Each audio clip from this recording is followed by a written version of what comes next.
இது வந்து ஒரு 3 கிலோவாட்டு ஆன் கிரிட்டு வீட்டுக்கு போடுற சோலார் சிஸ்டங்க. ஹோம் சோலார் சிஸ்டம்னு சொல்கிறோம். பேட்ரி இல்லாமல் போடக்கூடியது ஆன் கிரிட் சிஸ்டம். இதில் நீங்கள் ஏசி வரைக்கும் தாராளமாக ஓட்டலாம். 3 கிலோவாட்டு அப்படின்னாலே இதுக்கு சப்சிடி உண்டு. 78,000 சப்சிடி கொடுக்குறாங்க. மொத்தம் ஒரு 2,10,000 அந்தளவுக்கு செலவாகுது. அதில் 78,000 கிட்டத்தட்ட ஒரு 80,000ன்னு வச்சுக்கோங்க, சப்சிடி கிடைக்குது. அப்போ மொத்த செலவு கையிலேருந்து நமக்கு ஆகக்கூடிய செலவு வந்து எல்லா கமிஷனிங்லாம் பண்ண பிறகு உங்கள் அக்கௌண்ட்டுக்கு தான் அந்த 78,000 மானியமாக வரும். அப்போ நமக்கு நிகரமாக நம்ம கையிலேருந்து போட்டு செலவழிக்கக்கூடிய தொகை எவ்வளோ அப்படின்னு பார்த்திங்கன்னா ஒரு 1,30,000 அந்த அளவுக்கு தான் வருது. இப்போ கரண்ட்டு பில்லு ஒரு மாதம் ஒரு பில்லுக்கும் 2 மாதத்துக்கு ஒருக்க நமக்கு 8,000லேருந்து 12,000 வரைக்கும் வருதுன்னு வச்சுக்கோங்களேன். இந்த 8,000லேருந்து 12,000 வரைக்கும் வரக்கூடிய பில்லு வந்து கம்ப்ளீட்டாக அரெஸ்ட் ஆகிடும். ஒரு 250 300 உள்ளே தான் அந்த மினிமம் சார்ஜ், நெட்வொர்க் சார்ஜ் அப்படிங்கிறது வரும். அந்த மாதிரி நம்ம பார்க்கும்போது ஒரு பில்லுக்கும் நமக்கு வந்து ஒரு 10,000 மிச்சமாகுதுன்னு வச்சுக்கோங்க சர்வசாதாரணமாக. அப்போ 6 பில்லுக்கு 60,000, ஒரு வருஷத்துக்கு 60,000 மிச்சமாகும். 2 வருஷத்தில் நீங்கள் போட்ட முதலீடு உங்கள் கைக்கு வந்துடும். கரண்ட்டு அதுக்கப்புறம் 2 வருஷத்துக்கு அப்புறம் மினிமம் 25 வருஷத்துக்கு உங்களுக்கு ஃப்ரீயாக வரும். ஏன்னா பேட்ரி மாற்ற வேண்டியதில்லை. பேட்ரி வைக்கக்கூடிய சிஸ்டமாக இருந்துச்சுன்னா தண்ணி ஊற்றணும், மெயின்டைன் பண்ணணும். பேட்ரி உட்காந்துருச்சுன்னா 3 வருஷத்துக்கு ஒருக்கா 4 வருஷத்துக்கு ஒருக்கா பேட்டரியை பூரா மாற்றணும். இப்போ 3 கிலோவாட்டு சிஸ்டம்னு வந்துருச்சுனாலே சாதாரணமாக நாங்கள் 1 கிலோவாட்டுக்கு 2 பேட்ரி கொடுப்போம் 200 ஏஹெச்சில். 3 கிலோவாட்னா 6 பேட்ரி. ஒரு பேட்ரி 16,000 18,000 வரைக்கும் அதோடய வாரண்டியை பொறுத்து இருக்குது. அப்படின்னா சர்வசாதாரணமாக 16,000 6 பேட்ரி மாற்றினோம்னா கிட்டத்தட்ட 1,00,000 உங்களுக்கு செலவாக போச்சு. மறுபடியும் 3 வருஷத்துக்கு ஒருக்க பேட்ரி உள்ள சிஸ்டம் போட்டிங்கன்னா செலவு 1,00,000 1,00,000 செலவு. இதை பொறுத்த வரைக்கும் ஒரே ஒரு முறை செலவு 1,30,000 நம்ம கையை போட்டு செய்ய போகிறோம்.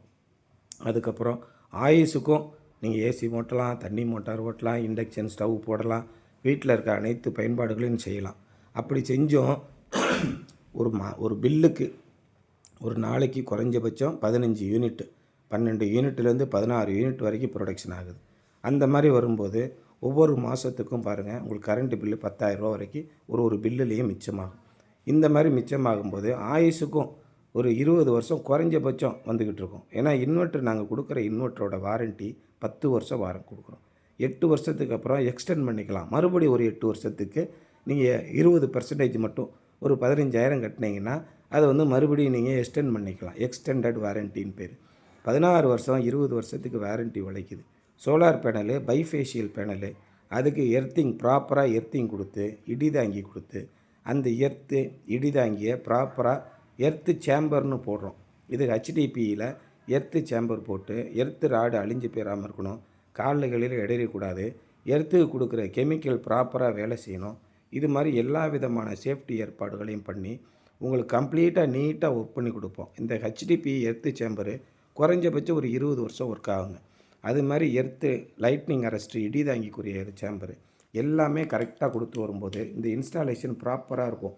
நம்மளை பொறுத்த வரைக்கும் குவாலிட்டியில் எந்த விதமான காம்ப்ரமைஸும் பண்ணுறதே கிடையாது. இடிதாங்கினால் இடி விழுந்து நம்ம பேனலில் எந்த பாதிப்பும் வராது. எர்த்து லீக்கேஜினால் பேனலில் எந்த பாதிப்பும் வராது. அதே மாதிரி காங்கிரீட்டு போடும்போதும் பார்த்திங்கன்னா ரூஃபில் இருக்கிற மேலே இருக்கிற வெதரிங் கோர்ஸு டைல்ஸ் எல்லாம் ரிமூவ் பண்ணிவிட்டு ரூஃப் காங்கிரீட்டில் வந்து புல்லட் போட்டு அதில் ஸ்பெஷலாக கெமிக்கல் போட்டு டாக்டர் ஃபிக்ஸிட் மாதிரி வாட்டர் ப்ரூஃபிங் பண்ணி அதுக்கப்புறம் அதில் ஒரு அடி உயரத்துக்கு காங்கிரீட் பண்ணி பக்காவாக ரெடி பண்ணி கொடுத்துருவோம். எவ்வளோ காற்றடித்தாலும் புயல் அடித்தாலும் தாங்கக்கூடிய அளவில் ஒரு 150 km/h காற்று வீசினாலும் அதில் தாங்கி நிற்கிற மாதிரி கேல்வனைஸ்டு ஸ்ட்ரக்சர் போட்டு கொடுத்துட்றோம். அது துருப்பிடிக்கவே பிடிக்காது. நீங்கள் பெயிண்ட் அடிக்க வேண்டிய அவசியமும் கிடையாது. அந்தளவுக்கு ஸ்டாண்டர்டு குவாலிட்டியில் நம்ம பண்ணி கொடுக்குறோம். சோலார் பேனலில் பார்த்திங்கன்னா பைஃபேஷியல், கீழே தரையில் நீங்கள் வெள்ளை பெயிண்ட் அடித்து வச்சுட்டிங்கன்னா கீழே இருந்தும் ஒரு 20% ப்ரொடக்ஷன் ஆகுது, மேலே இருந்தும் ப்ரொடக்ஷன் ஆகுது. இன்றைக்கி பார்த்திங்கன்னா ஃபுல்லாக மங்கலான நாள். இன்றைக்கி புயல், உங்களுக்கு நவம்பர் மாதத்தில் ஃபுல்லாக மேகம். அப்படி இருந்தும் 1 மணி நேரத்துக்கு 500 வாட்ஸ் ப்ரொடக்ஷன் ஆகிக்கிட்டே இருக்குது. அப்போ ஒரு 8 மணி நேரத்தில் பாருங்கள் ஒரு 4 யூனிட்லேருந்து 5 யூனிட். சூரியனே வரலைனா கூட உங்களுக்கு ப்ரொடக்ஷன் ஆகுது. அந்த அளவுக்கு பெர்ஃபார்மன்ஸு இந்த பைஃபேஷியல் பேனலில் இருக்குது. நம்மகிட்ட ரெடி ஸ்டாக் இருக்குதுங்க.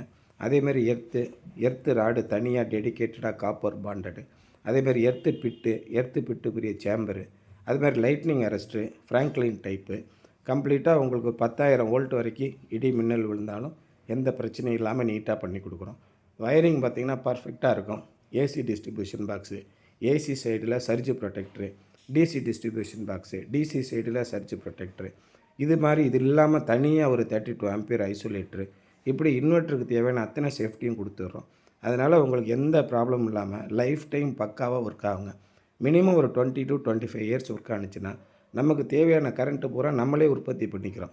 கரண்ட்டு பில்லுன்னு நீங்கள் எதையுமே செலவழிக்க வேண்டியதில்லை. கூடுதலாக நீங்கள் போடுற மாதிரி கெப்பாசிட்டி அடிஷன் பண்ணுற மாதிரி நாங்கள் பண்ணி கொடுத்துட்றோம். இந்த மாதிரி சகல வசதி செஞ்சு சாம்சங் சோலாரில் நீட்டாக பண்ணி கொடுக்குறோம்.